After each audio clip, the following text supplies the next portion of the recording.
El Señor esté con ustedes. Evangelio de nuestro Señor Jesucristo según San Lucas. Gloria a ti, Señor. Cuando llegó el día fijado por la ley de Moisés para la purificación de ellos, llevaron al niño a Jerusalén para presentarlo al Señor, como está escrito en la ley. Todo varón primogénito será consagrado al Señor. También debían ofrecer en sacrificio un par de tórtolas o de pichones de paloma, como ordena la ley del Señor. Vivía entonces en Jerusalén un hombre llamado Simeón, que era justo y piadoso, y esperaba el consuelo de Israel. El Espíritu Santo estaba en él, y le había revelado que no moriría antes de ver al Mesías del Señor. Conducido por el mismo Espíritu, fue al templo, y cuando los padres de Jesús llevaron al niño para cumplir con él las prescripciones de la ley, Simeón lo tomó en sus brazos y alabó a Dios diciendo: «Ahora, Señor, puedes dejar que tu servidor muera en paz, como lo has prometido, porque mis ojos han visto la salvación que preparaste delante de todos los pueblos, luz para iluminar a las naciones paganas y gloria de tu pueblo Israel». Su padre y su madre estaban admirados de lo que oían decir de él. Simeón, después de bendecirlos, dijo a María, la madre: «Este niño será causa de caída y de elevación para muchos en Israel. Será signo de contradicción y a ti misma una espada te atravesará el corazón. Así se manifestarán claramente los pensamientos íntimos de muchos». Había también allí una profetisa llamada Ana, hija de Fanuel, de la familia de Aser, mujer ya entrada en años, que casada en su juventud había vivido 7 años con su marido. Desde entonces había permanecido viuda y tenía 84 años. No se apartaba del templo, sirviendo a Dios noche y día, con ayunos y oraciones. Se presentó en ese mismo momento y se puso a dar gracias a Dios, y hablaba acerca del niño a todos los que esperaban la redención de Jerusalén. Después de cumplir todo lo que ordenaba la ley del Señor, volvieron a su ciudad de Nazaret en Galilea. El niño iba creciendo y se fortalecía, lleno de sabiduría, y la gracia de Dios estaba con él. Palabra del Señor. Gloria a ti, Señor Jesús.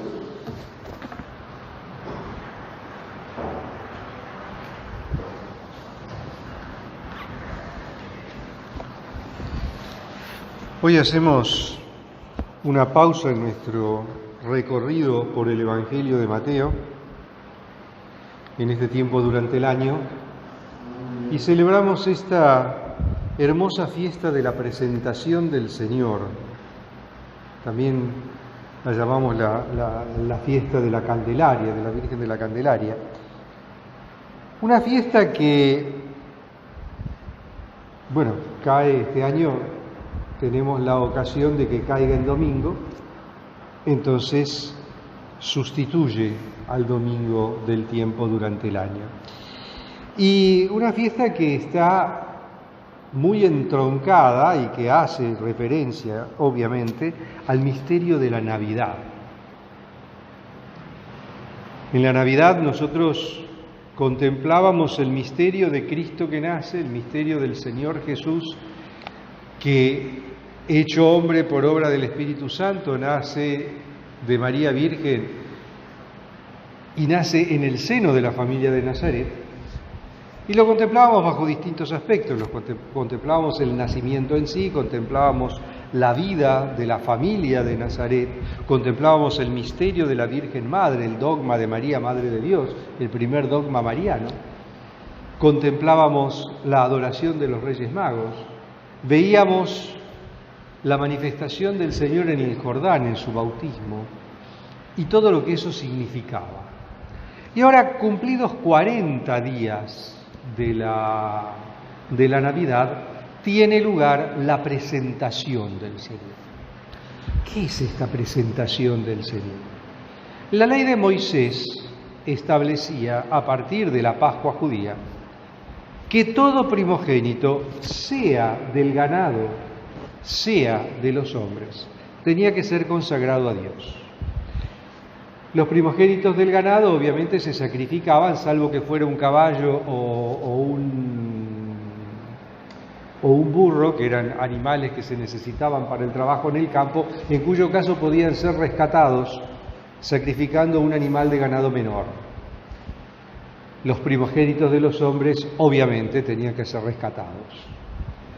Y había toda una escala de la ofrenda que se debía ofrecer a Dios, porque el primogénito varón de entre los hombres tenía que ser consagrado a Dios como el recuerdo y como una forma de hacer memoria de la Pascua del Señor, del paso del Señor por Egipto, donde extermina a los primogénitos de los egipcios, justamente para poder dar paso a la Pascua, para ablandar el corazón del faraón y que finalmente deje salir al pueblo de Israel de la tierra de Egipto. Entonces el primogénito era consagrado al Señor, el primogénito era de Dios. Y ellos aprovechan, siempre se aprovechaba para esta consagración del primogénito a Dios, el momento de la purificación de la puérpera. Es decir, la mujer después del parto, si había tenido un hijo varón, tenía que ofrecer una ofrenda de purificación en el templo, pasar por un rito de purificación en el templo, por la sangre derramada, a los 40 días si el hijo era varón, a los 80 días si la hija era mujer. Entonces, aprovechan el día de la purificación, el día que debe presentarse María para su purificación, para hacer también la presentación del Señor. Alguno me dirá, ¿por qué se tenía que purificar María si fue sin pecado concebida, virgen madre, etcétera, etcétera, etcétera? Bueno, no importa, pero ellos cumplían la ley del Señor. La Sagrada Familia la vamos a ver siempre como una familia que era una familia piadosa, una familia devota, la familia del piadoso israelita por excelencia y que por consiguiente cumplía con todas las prescripciones de la ley. No solo cumplía con las prescripciones de la ley por el mero cumplimiento de la ley, sino que cumplían con las prescripciones de la ley partiendo de una convicción interna y de un profundo y verdadero amor a Dios, a ese Dios que estaban cobijando en su propia casa. Pero María y José iban a cumplir siempre con las prescripciones de la ley.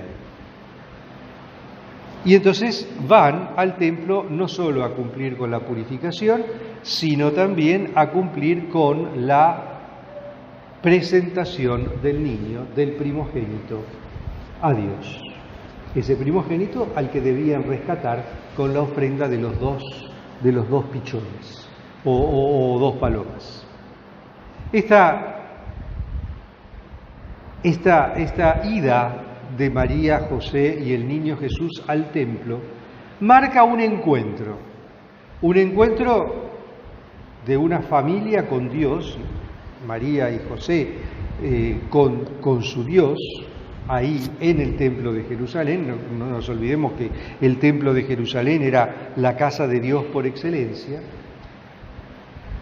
Y al mismo tiempo, el encuentro con estos 2 personajes, Simeón y Ana, que rescata el Evangelio de Lucas en este relato de la presentación del Señor. ¿Quiénes son estos 2 personajes, Simeón y Ana? Simeón es un anciano al cual Lucas le dedica el mejor piropo, el mejor elogio que se le puede dedicar a una persona del Antiguo Testamento. Era un hombre justo. Fijémonos que en el Nuevo Testamento esto de ser un hombre justo lo vemos aplicado 2 veces. Mateo a San José y Lucas a Simeón. Simeón era un hombre justo. ¿Qué significaba que era un hombre justo? Que era un hombre que vivía según la ley de Dios, que era un hombre que esperaba la redención de Dios, que era un hombre que había puesto toda su esperanza en Dios y que al mismo tiempo era un hombre que, movido por el Espíritu Santo, hablaba muchas veces en nombre del Señor. Es decir, tenía don profético. Este señor, este anciano Simeón, había recibido del Espíritu Santo el mensaje, la convicción profunda de que él no iba a morir sin ver al Mesías, al Salvador. Entonces ese día, movido por el Espíritu Santo, él va al templo y se encuentra con María y José que traen al niño Jesús. Apenas lo ve, su corazón se conmueve y por obra del Espíritu Santo dice todas las cosas que dice. Él no logra ver o no va a ver un Mesías glorioso, un Mesías triunfante, un Mesías vencedor. Ve a un niño y en ese niño él ve al Mesías, él ve la luz del mundo. Ahora, Señor, según tu palabra, déjame partir en paz, porque ya he visto la salvación, luz para iluminar a Israel, a las naciones y gloria de tu pueblo Israel. Ese cántico de Simeón, ese cántico que en la iglesia lo rezamos todas las noches en la oración de las completas. Ese cántico que nos hace ver cómo el Espíritu Santo movió el corazón de este hombre para descubrir en ese niño al Salvador y al mismo tiempo para alertar a María acerca de lo que iba a suceder con el Señor. Toda esa alegría por el nacimiento de un niño, el saber que era el Salvador, el Mesías, etcétera, que ella evidentemente llevaba en su corazón, Simeón le advierte: mirá que va a ser signo de contradicción, va a ser causa de caída para muchos, va a ser causa de levantarse para muchos, pero a vos una espada te va a atravesar el corazón. Pero se manifestará la gloria de Dios. Ya le está anunciando no solo la pasión, la cruz, que ya en Navidad veíamos que la cruz se vislumbraba, que ya la cruz estaba preparada y que la Navidad era preparación para el Calvario. También acá la presentación es preparación para el Calvario. Pero Simeón deja abierta la puerta de la esperanza, de la gran alegría, de la gloria de la resurrección. Y por otro lado está Ana, la hija de Fanuel, esta mujer de 84 años, una edad milagrosa para aquella época, donde la expectativa de vida, sobre todo para las mujeres, era mucho más breve, y ella pertenece a esa categoría de mujeres que eran las viudas. Las viudas en el pueblo de Israel era una categoría aparte, que eran aquellas mujeres que habían perdido a su esposo, que no tenían hijos o tenían hijos muy chicos y que no podían hacerse cargo de la madre. Entonces eran mujeres que tenían que vivir en medio de esa sociedad solas, sin la compañía de un hombre, y no había tampoco ningún pariente que pudiera hacerse cargo de ellas. Bueno, Ana pertenecía a esa categoría, una categoría de mujeres, muchas de las cuales, piadosas, devotas, se entregaban al servicio de Dios en el templo. Ana era una de ellas, se había entregado al servicio de Dios en el templo, con sencillez, con simpleza, con mucha entrega, y el Señor le había dado la gracia del don de profecía. Y esta mujer también pudo reconocer, movida por el Espíritu Santo, fue al templo ese día y pudo reconocer en ese niño que llevaban María y José a el Salvador, al Mesías, y así lo anunció a todo el mundo. Hablaba del niño a todos aquellos que esperaban la redención de Israel. Y me imagino que a los que no le esperaban también se lo debía contar, porque esa era la moción que ella había recibido del Espíritu Santo y era la moción que debía transmitir.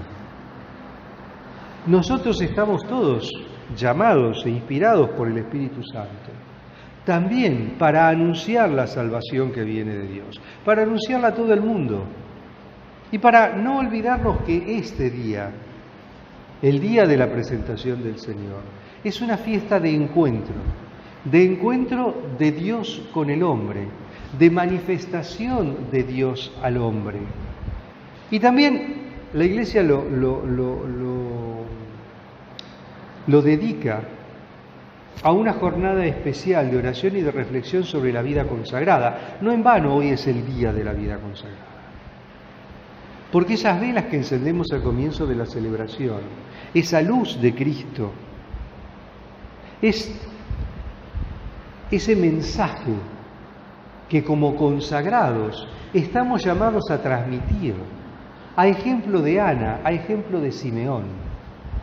Como consagrados estamos llamados a dejarnos guiar y mover por el Espíritu Santo, para que el Señor sea conocido hasta los confines del mundo, para que el mensaje del Evangelio llegue absolutamente a todos, para que todos los pueblos de la tierra puedan decir: Jesús es el Señor.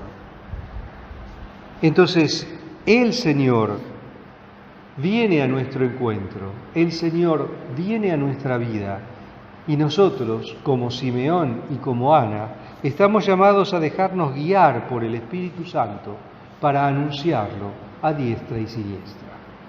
Alabado sea Jesucristo.